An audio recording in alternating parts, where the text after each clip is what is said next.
Welcome back to South Tonight from the Radisson SAS Hotel in Little Island in Cork.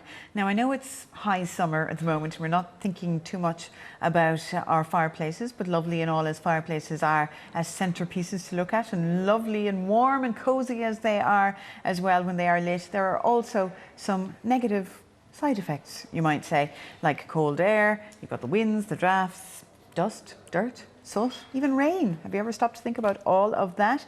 But all those things do come down the chimney. And how do we combat it? Well, joining me now from Chimney Balloons is David Hoffman. Hello, David. Hi.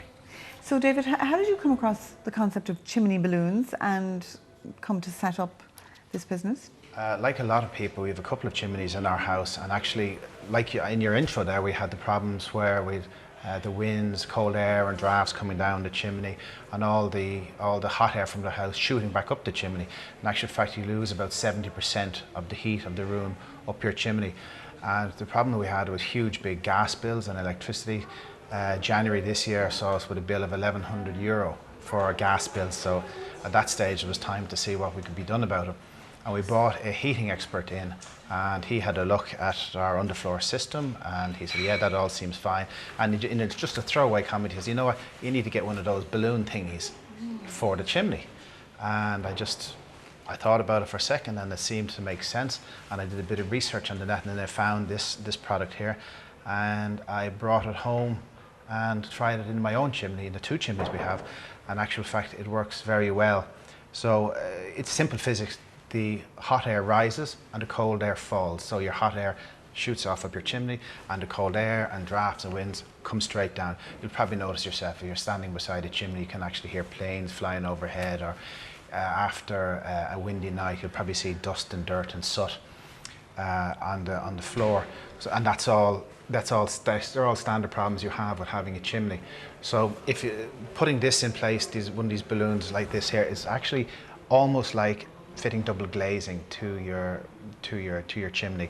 So the hot air rises to a certain point and is kept back in, and then the cold air is stopped from coming down. So the heat's kept in the room, cold air and drafts are kept away, and heating bills are then substantially reduced. You'll save up to about 30% on your heating bills, which in these times, yeah, very important. Absolutely. Now, to look at it there, it's like a pillow as such, but a see-through one. What's it actually made of?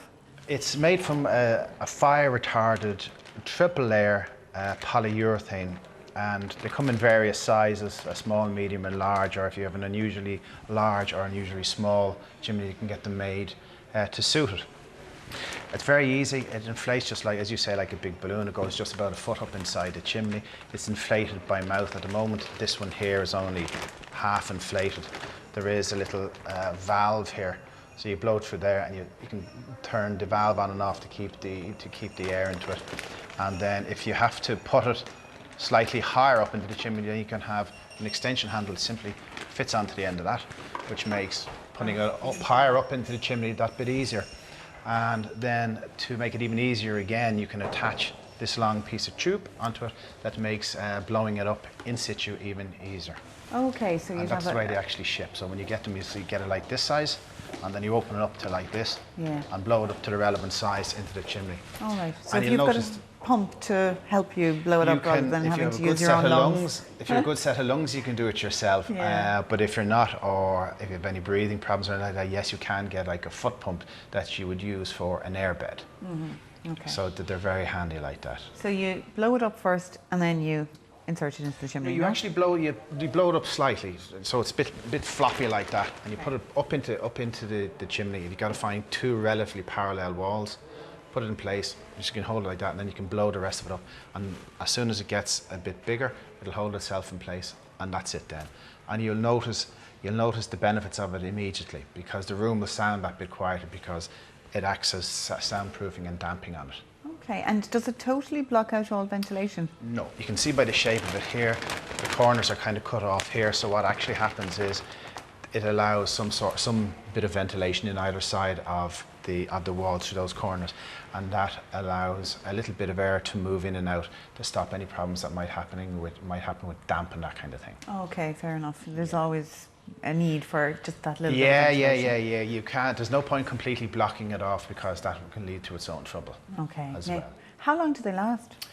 There's a guarantee for a year on it, but they will last 4 to 5 years. They are replaceable. If you want to light a fire, you just let the air out of it with your little valve here, take it away and store it until your fire is out and you want to block it back up again.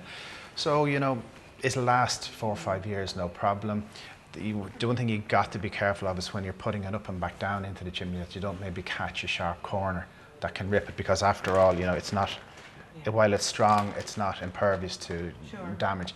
But if you do damage it, they can be repaired.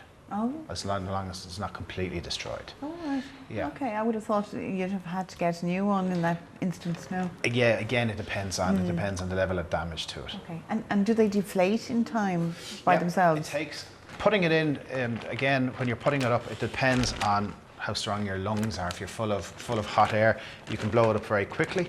And then to take it down, it's even easier. All you do is you just open the valve here, which lets the air out. Sure, yeah.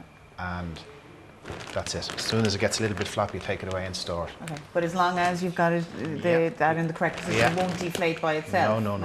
They're specially designed. Part of the technology of it is that they're specially designed to be completely airtight for long periods of time, so there's no leaking of air or making it go soft or anything like that. Okay, so they're designed to be in situ for long periods of time. What if you're somebody who lights a fire 3 times a week, the other 4 nights you don't, so you're kind of taking it up and down in the course of the week? Does that mean it'll have a less of a shelf life? No, it won't affect the shelf life at all. But it just, again, as long as you're careful that there's no sharp edges into that are going to tear it, you can push it up and down as often as you want. And if you do light your fire and you forget that it's there, it actually comes with this little red tag here. It's something that you sit in the fireplace or your fire grate or beside your gas tap or something like that to remind you that it's there. But if you do actually forget it and you light it,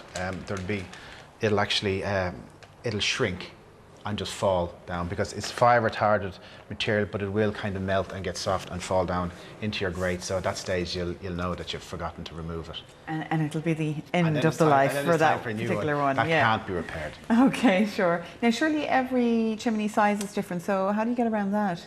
Well, there are a number of different sizes. They're kind of, for Ireland, there are 2 kind of standard size. One would be a 9-inch square and the other would be a 12 by 9. Now from there on, there goes up to various different sizes. If you have a particularly large balloon, maybe like you would get in, particularly large chimney, you would get maybe some old Victorian or Edwardian houses, that kind of thing. They can be made especially for it. We have a website that you can check on the different sizes. And the different sizes of balloon will tell you the different size of chimneys that they'll fit. Okay, and the website is?